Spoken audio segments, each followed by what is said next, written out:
Hello friends, വണ്ടി Toyota ഇന്നോവയാണ്. അതിൽ complaint എന്ന് പറഞ്ഞു കഴിഞ്ഞാൽ ഫുൾ വർക്ക് നമുക്ക് നോക്കാനുണ്ട്. ഒന്ന് സസ്പെൻഷൻ വർക്ക് ചെയ്യാനുണ്ട്, അതുപോലെ തന്നെ മറ്റേ ക്ലച്ചിൻ്റെ വർക്കുണ്ട്. ഫുൾ കൊട്ടേഷനാണ്. തൃശ്ശൂരിൽ നിന്ന് വന്ന വണ്ടിയാണ്. നമുക്ക് ഫുള്ളായിട്ട് ചെക്ക് ചെയ്തിട്ട് എന്തെല്ലാം പോയിട്ടുണ്ടോ ആ സാധനങ്ങളെല്ലാം കംപ്ലീറ്റ് മാറ്റാനായിട്ടാണ് കസ്റ്റമർ അപ്രൂവൽ വന്നിരിക്കുന്നത്. അപ്പോൾ ഇതിൽ കംപ്ലൈൻറ്റ് എന്ന് പറഞ്ഞു കഴിഞ്ഞാൽ ഒന്ന് നോസിലിൻ്റെ സൗണ്ട് ഉണ്ട്, പിന്നെ വാൾക്കവർ ബാക്കിലേക്ക് വെള്ളം ഒഴിക്കണം അവിടെ വാൾക്കവർ പാക്കിംഗ് ലീക്ക് ഉണ്ട്, നോസിൽ നല്ലോണം മിസ്സിങ് പോലെ നല്ല സൗണ്ട് പത്താന്ന് സൗണ്ട് ഉണ്ട്, അത് നോക്കാനുണ്ട്. അതുപോലെ തന്നെ ക്ലച്ച് സെറ്റ് മാറാനുണ്ട്. പിന്നെ റിയർ ഡിഫറൻസിൽ നിന്നൊരു ചെറിയൊരു അടി വരുന്നുണ്ട്. അപ്പോൾ നമ്മൾ ഗിയർ ബോക്സ് ഇറക്കിയിട്ടിട്ടുണ്ട്. എന്താ വെച്ച് കഴിഞ്ഞാൽ ക്ലച്ച് അത്രത്തോളം തേഞ്ഞിട്ടുമുണ്ട്, നല്ല ഹാർഡുണ്ട്, കാലിലേക്ക് നല്ലോണം ഹാർഡായിട്ടാണ് ചെക്ക് ചെയ്യുന്നത്. അതല്ലേ ക്ലച്ച് സെറ്റ് ഏകദേശം തീരാനായിട്ടുണ്ട്. അതും കിടക്കുന്നതെന്ന് വന്നിട്ട് PHC എന്ന് പറയുന്ന ഒരു കമ്പനിയുടെയാണ് കിടക്കുന്നത്. അപ്പോൾ നമ്മുടെ ഇന്നോവയുടെ engine bed, gear box bed, അതുപോലെ തന്നെ ക്ലച്ച് സെറ്റ് വർക്ക് കംപ്ലീറ്റ് ആയിട്ടുണ്ട്. ഇനിയിപ്പോൾ നമുക്ക് ടൈമിംഗ് ബെൽറ്റ് മാറാനുണ്ട്, ഓയിൽ ലീക്ക്, ഹെവി ആയിട്ട് ഓയിൽ ലീക്ക് ഉണ്ട്, വാൾക്കവർ പാക്കിംഗ് മാറാനുണ്ട്, സ്റ്റിയറിങ്ങിൻ്റെ കോളം ബൂട്ട്, പിന്നെ മെയിനായിട്ടുള്ളത് നോസിലിൻ്റെ സർവീസാണ്. നോസിലിൻ്റെ ചെറിയൊരു മിസ്സിങ് ഇതിനകത്ത് കിട്ടുന്നുണ്ട്, അപ്പോൾ അതും കൂടെ ചെയ്യാനുണ്ട്. അത്രയും വർക്കാണ് ഇതിനകത്ത് കംപ്ലീറ്റ് ഉള്ളത്. പിന്നെ അപ്പോൾ നമ്മുടെ ഇന്നോവയുടെ വർക്ക് ഏകദേശം കംപ്ലീറ്റ് ആയിട്ടുണ്ട്, ഫുള്ളായിട്ട് കംപ്ലീറ്റ് ആയിട്ടുണ്ട്. നേരത്തെ നോസിലിൻ്റെ നല്ല വൈബ്രേഷനും അതുപോലെ തന്നെ നോസിലിൻ്റെ ഹെവി നോയ്സ് ഇതിനകത്തുണ്ടായിരുന്നു. ഇപ്പോൾ അത് പക്ക സോൾവ് ആയിട്ട് ഇനി ഓടിച്ച് നോക്കിയാലേ കറക്റ്റായിട്ട് അറിയാൻ പറ്റുള്ളൂ. നേരത്തെ ഐഡ്ലിങ്ങിൽ തന്നെ കട എന്ന് പറഞ്ഞ സൗണ്ട് ഉണ്ടായിരുന്നു. അത് നോർമലായിട്ട് പക്കയായിട്ട് ഇപ്പോൾ റെഡി ആയിട്ടുണ്ട്. പിന്നെ ഇതിൻ്റെ സ്വിച്ച്, ഹൈ പ്രഷർ പമ്പിൻ്റെ സ്വിച്ച് ചിലപ്പോൾ നമുക്കൊന്ന് മാറ്റേണ്ടി വരും. എന്ന് വെച്ച് കഴിഞ്ഞാൽ ചില സമയങ്ങളിൽ ഓട്ടോമാറ്റിക്കലി ഓഫ് ആകുന്നത്. ഇപ്പോൾ ഓഫായത് ഓട്ടോമാറ്റിക്കലാണ്, നമ്മൾ ഓഫ് ചെയ്തതല്ല, ഓട്ടോമാറ്റിക്കലി വണ്ടി ഓഫായതാണ്. അപ്പോൾ അത് ഹൈ പ്രഷർ പമ്പിൻ്റെ സ്വിച്ചിലാണ് ആ ഒരു കംപ്ലയിൻറ്റ് വരിക. ഞാൻ നേരത്തെ ഒരു വീഡിയോ ഇതിനവിടെ ചെയ്തിട്ടുണ്ടായിരുന്നു, ഇതിൻ്റെ സെയിം കംപ്ലയിൻ്റ് എന്ന് പറഞ്ഞിട്ട്. അപ്പോൾ ആ ഒരു കംപ്ലയിൻറ്റ് ഇതിനകത്തുണ്ട്. അപ്പോൾ അതും കൂടെ നമുക്കൊന്ന് ക്ലിയർ ആയി കഴിഞ്ഞാൽ വണ്ടി പക്കയായി. പിന്നെ നേരത്തെ ഉണ്ടായിരുന്ന ഒരു കട സൗണ്ടൊക്കെ കംപ്ലീറ്റ് ആയിട്ട് അറസ്റ്റ് ആയിട്ടുണ്ട്. പിന്നെ നമ്മളിതിൻ്റെ ടൈമിംഗ് ബെൽറ്റ് മാറി, വാൾക്കവർ പാക്കിങ് മാറി, അതിൻ്റെ സ്റ്റെം സീലും ആ കാര്യങ്ങളും നോസിലിൽ വരുന്ന എല്ലാ സീലുകളും കംപ്ലീറ്റ് മാറി. പിന്നെ അതുപോലെ ക്ലച്ച് സെറ്റ് മാറി, engine bed, gear box bed മാറി.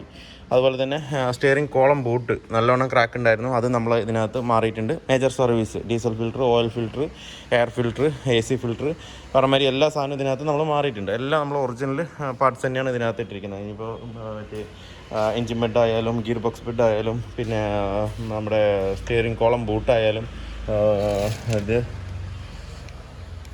ഇതാണ് അതിൻ്റെ സീൽ വരുന്നത് നോസിലിൻ്റെ, അതും എല്ലാം നമ്മൾ ഒറിജിനൽ പാർട്സ് ഇട്ടിട്ട് തന്നെയാണ് ഇതിനകത്ത് ചെയ്തിരിക്കുന്നത്. ക്ലച്ച് സെറ്റ് മാത്രം നമ്മൾ ലൂക്കിൻ്റെ കയറ്റി, റിലീസ് ബെയറിങ് ഓയിൽ തന്നെയാണ് ഇതിനകത്ത് നമ്മൾ കയറ്റിയിരിക്കുന്നത്. ഇപ്പോൾ മാറ്റിയ സാധനം എന്ന് പറഞ്ഞു കഴിഞ്ഞാൽ ഇതൊക്കെയാണ് engine bed, gear box bed, clutch set, release bearing, പിന്നെ സ്റ്റിയറിംഗ് കോളം ബൂട്ട് മാറ്റിയിട്ടുണ്ട്. ഒരു സാധനമാണ് ഇത്. എൻജിൻ ബെഡൊക്കെ ഭയങ്കര ഹാർഡായിരിക്കുകയാണ് ഇതിനകത്ത്. ഇപ്പോൾ നമുക്ക് വണ്ടി ഒന്ന് ഓടിച്ച് നോക്കണം മാത്രമല്ല അതിൻ്റെ എന്താ പറയുക, നമ്മൾ സ്റ്റോപ്പ് ആകുന്ന സൗണ്ട് കംപ്ലയിൻറ്റ് കൂടെ നമ്മൾ ഇതിനകത്ത് സോൾവ് ചെയ്യണം, എന്നാലേ നമുക്ക് വർക്ക് ഫുള്ളി കംപ്ലീറ്റ് ആവുള്ളൂ. അത് നമുക്ക് സ്വിച്ചിൻ്റെ കംപ്ലയിൻ്റ് ആയിട്ടാണ് കൂടുതൽ വരാറ് ഇതിനകത്ത്. എന്നുവെച്ചാൽ പമ്പിൻ്റെ സ്വിച്ച് കംപ്ലയിൻ്റ് ആകുമ്പോഴാണ് നമുക്ക് ഈ കംപ്ലയിൻറ്റ് കൂടുതലും കിട്ടുന്നത്. അപ്പോൾ അതും കൂടെ നമുക്ക് നോക്കിയിട്ടൊന്ന് ക്ലിയർ ചെയ്ത് കഴിഞ്ഞാൽ വണ്ടി വർക്ക് ഫുള്ളി കംപ്ലീറ്റ് ആവും. പിന്നെ ഇന്നോവയിൽ വേറൊരു കംപ്ലയിൻ്റ് എന്ന് പറഞ്ഞു കഴിഞ്ഞാൽ ഇതിൻ്റെ ഇൻമോഡും ഔട്ട് മോഡും, ഇൻമോഡല്ല, നമ്മുടെ മോഡ് സ്വിച്ച്, എന്താ വെച്ചാൽ കാലിലേക്കും ഗ്ലാസ്സിലേക്കും അങ്ങനെയൊക്കെ വരുന്ന, ഫേസിലേക്കൊക്കെ വരുന്ന മോഡിൻ്റെ സ്വിച്ച് പൊട്ടിക്കിടക്കുകയാണ്, കണ്ടില്ലേ. അതുപോലെ തന്നെ ഹീറ്റിൻ്റെ സ്വിച്ചും ഇതിനകത്ത് പൊട്ടിക്കിടക്കുകയാണ്. അപ്പോൾ അത് നമ്മൾക്ക് അതിനകത്ത് ചേഞ്ച് ചെയ്യണം. അങ്ങനെ നമ്മൾ സാധനം എടുത്തിട്ടുണ്ട്, എല്ലാം ഒറിജിനൽ തന്നെയാണ് എടുത്തിരിക്കുന്നത്.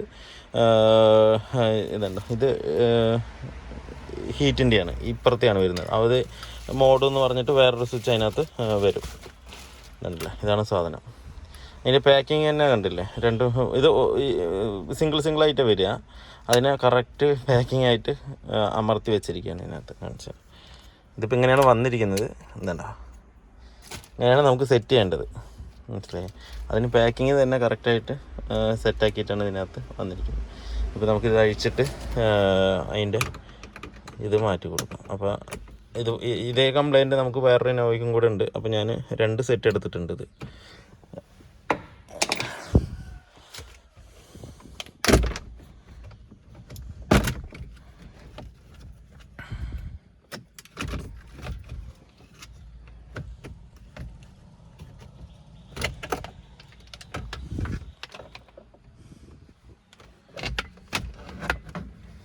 നമുക്കിത് അഴിക്കാനായിട്ട് വേറെ ഒന്നുമില്ല. അവിടെ ഒരു 2 ക്ലിപ്പുണ്ട്. ആ ക്ലിപ്പ് അമർത്തി കൊണ്ട് വലിച്ചാൽ ഇത് പുറത്ത് വരും.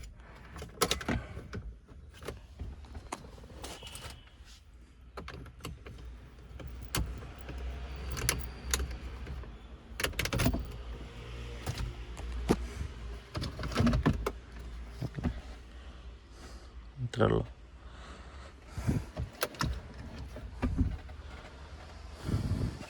ഇനി ഇതെല്ലാം ക്ലിപ്പാണ്. ക്ലിപ്പ് ചെയ്ത് അഴിച്ചു കഴിഞ്ഞാൽ കംപ്ലീറ്റ് ആയിട്ട് നമുക്ക് പുറത്തെടുക്കാൻ പറ്റും. ഞാൻ ഇനി എന്തായാലും അഴിച്ചെടുക്കാം. എനിക്ക് 2 ഫോണും കൂടെ നടക്കില്ല കാര്യം.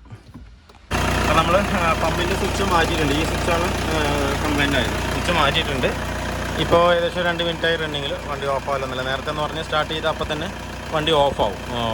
ഇപ്പോൾ ആ ഒരു കംപ്ലൈൻറ്റ് കിട്ടുന്നില്ല. നമ്മളിതിൻ്റെ ഷോക്ക് കാര്യങ്ങളൊക്കെ മാറ്റി തന്നെയാണ്. അതുപോലെ തന്നെ നോസിൽ നമ്മൾ മാറ്റിയിട്ടുണ്ട്. ഇപ്പോൾ റണ്ണിങ് സ്മൂത്താണ്. ഏകദേശം ഒരു അരമണിക്കൂറോളം റണ്ണിങ്ങിലിട്ടിട്ട് നമുക്ക് നോക്കാം. എന്നിട്ട് ഓടിച്ച് നോക്കാം നമ്മുടെ പെർഫോമൻസ് എങ്ങനെയുണ്ടെന്നുള്ളതൊക്കെ. അത് കഴിഞ്ഞിട്ട് പറഞ്ഞുതരാം. അതുപോലെ തന്നെ നമ്മൾ ഗിയറിൻ്റെ സെലക്ടർ ബുഷ് മാറ്റുന്നുണ്ട്. ഇത് ഒറിജിനൽ തന്നെയാണ്. പലപ്പോഴും പല ഇതും മാറ്റാതെ ഇങ്ങനെ വിടാറാണ് പതിവ്. മറ്റേ ചില വണ്ടികളൊക്കെ നമ്മൾ നോക്കുമ്പോൾ ബുഷേ ഉണ്ടാവില്ല. അങ്ങനെ ഗിയർ ലിവർ കിടന്ന് കടകടാന്ന് അടിച്ചുകൊണ്ടിരിക്കും. നമ്മളെപ്പോഴും ഈ ക്ലച്ച് മാറുമ്പോൾ ഈ ഗിയർ ലിവറിൻ്റെ ബുഷും കൂടെ നമ്മൾ മാറ്റിവിടും. എന്നാൽ തന്നെ ആ ഗിയർ കറക്റ്റ് സ്മൂത്തായി വീഴുള്ളൂ. 2 എണ്ണം വരുന്നുണ്ട്. അടിയിൽ ഒരു ബുഷ് വരും, ഈ മേലൊരു ഇതും വരും. ഇങ്ങനെയാണ് സെറ്റോട് കൂടി ഒറിജിനൽ വരുന്നത്. ഒറിജിനൽ ഏകദേശം 800 രൂപയോളം വിലയുണ്ട്. ലോക്കൽ നമുക്ക് മേടിക്കാൻ കിട്ടും, നൈലോണിൻ്റെ ഒക്കെ കിട്ടും. പക്ഷേ അതൊന്നും ഇട്ടാൽ കറക്റ്റ് സീറ്റിംഗ് ആവില്ല. ഈ ഒറിജിനൽ തന്നെ മേടിച്ചിട്ട് ഒറിജിനൽ ഇത്തിരി നല്ല സ്മൂത്ത് ഉണ്ടാവും. കണ്ടില്ലേ ഇങ്ങനെ ആവും. അത് മറ്റേത് അങ്ങനെയല്ല, ഭയങ്കര ഹാർഡായിരിക്കും. അപ്പോൾ ഇതിട്ടാൽ കറക്റ്റായിരിക്കും. അപ്പോൾ ഇടുമ്പോൾ അതിൻ്റെ ഉള്ളിൽ ഇതിൻ്റെ പൊടിയായിട്ട് കിടക്കുന്നുണ്ട്. അതൊക്കെ ക്ലീൻ ചെയ്തതിന് ശേഷം വേണം ഇടാനായിട്ട്. ഇതിട്ട് കഴിഞ്ഞാൽ പിന്നെ ഗ്രീസോ കാര്യമോ ഒന്നും ഇതിനകത്ത് ആഡ് ചെയ്യണ്ട. നമ്മൾ ഗിയർ ലിവർ കറക്റ്റായി ഇട്ടിട്ട് സീറ്റിംഗ് ആക്കിയാൽ മതി. ഇന്നോവയുടെ വർക്ക് ഏകദേശം കംപ്ലീറ്റ് ആയിട്ടുണ്ട്. എപ്പോഴും നമ്മൾ വർക്ക് ഫുള്ള് കൊട്ടേഷൻ എടുത്തതിന് ശേഷം ഏകദേശം മെയിൻ വർക്കുകളെല്ലാം ചെയ്തതിന് ശേഷം വീണ്ടും ഒന്ന് ഓടിച്ചു നോക്കിയിട്ട് വീണ്ടും എന്തൊക്കെ കംപ്ലൈൻറ്റ് ഉണ്ടോ, അതിൻ്റെ വൈബ്രേഷനും കാര്യങ്ങളും എന്തെല്ലാം ഉണ്ടോ അത് വീണ്ടും നമ്മളെടുത്ത് ചെയ്യാനാണ് എപ്പോഴും ചെയ്യാറ്. അപ്പോൾ അതുപോലെ തന്നെ ഇതിൻ്റെ മേജർ വർക്കുകളെല്ലാം നമ്മൾ ചെയ്തു. ടൈം ബെൽറ്റ് മാറി, അതിൻ്റെ നോസിൽ മാറി, പിന്നെ അതുപോലെ തന്നെ പമ്പിൽ വരുന്ന സ്വിച്ചുകൾ മാറി. നോസിൽ നമ്മൾ യൂസറാണ് എടുത്തിരിക്കുന്നത്. യൂസർ എടുത്തിട്ടാണ് കയറ്റിയിരിക്കുന്നത്. യൂസർ എടുത്ത് അത് സർവീസ് ചെയ്തിട്ടാണ് ഇതിനകത്ത് കയറ്റിയിരിക്കുന്നത്. എന്ന് വെച്ചാൽ 4 നോസിനും കംപ്ലൈൻ്റ് ആണ്. ബാക്ക് ലീക്കേജ് ഉണ്ട്. അതുകൊണ്ടാണ് ആ വണ്ടി കടകടാന്ന് സൗണ്ടും അങ്ങനെയുള്ള കാര്യങ്ങളൊക്കെ വന്നിട്ടുണ്ടായിരുന്നു. പിന്നെ അതുപോലെ തന്നെ ടൈം ബെൽറ്റ്, പിന്നെ ക്ലച്ച്, അതിൻ്റെ engine bed, gear box bed, അങ്ങനെയുള്ള കുറേ കാര്യങ്ങൾ ഇതിനകത്ത് നമ്മൾ സസ്പെൻഷൻ ആണെങ്കിലും ഷോക്ക് കാര്യങ്ങളൊക്കെ മാറ്റി എല്ലാം സെറ്റാക്കിയിട്ടുണ്ട്. ഇപ്പോൾ വണ്ടി ഓക്കെയാണ്. ഇപ്പോൾ ബോഡി വൈബ്രേഷൻ പൂർണ്ണമായിട്ടും പോയിട്ടുണ്ട്. പക്ഷേ ഡോർ പാഡുകൾ നല്ലോണം കിടന്ന് ആടുന്നുണ്ട്. ഈ സൗണ്ടൊക്കെ, ഈ കേൾക്കുന്ന സൗണ്ടൊക്കെ ഡോർ പാഡിൻ്റെ സൗണ്ടുകളാണ്. ഡോർ പാഡിൽ ചുമ്മാ ഒന്ന് കൈവച്ച് കഴിഞ്ഞാൽ ആ സൗണ്ടുകളെല്ലാം നിൽക്കും. എന്താ വെച്ച് കഴിഞ്ഞാൽ അതിൻ്റെ ബോൾട്ട് കംപ്ലീറ്റ് ലൂസായിട്ടാണ് ആ കംപ്ലയിൻറ്റ് വരുന്നത്. പിന്നെ ക്ലച്ചിൻ്റെ കാര്യം പറയാനില്ല.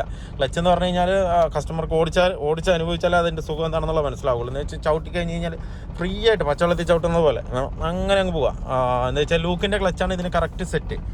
നമ്മൾ വാല്യൂഡ് ഇട്ട് നോക്കിയിട്ടുണ്ട്, എസ്കേഡ് ഇട്ട് നോക്കിയിട്ടുണ്ട്, എക്സ്ട്രീഡ് ഇട്ട് നോക്കിയിട്ടുണ്ട്. എല്ലാത്തിനും ഇവിടെ നമുക്ക് ബെസ്റ്റായിട്ട് തോന്നിയിട്ടുള്ള ക്ലച്ച് എന്ന് പറയുന്നത് ഇതന്നെയാണ്.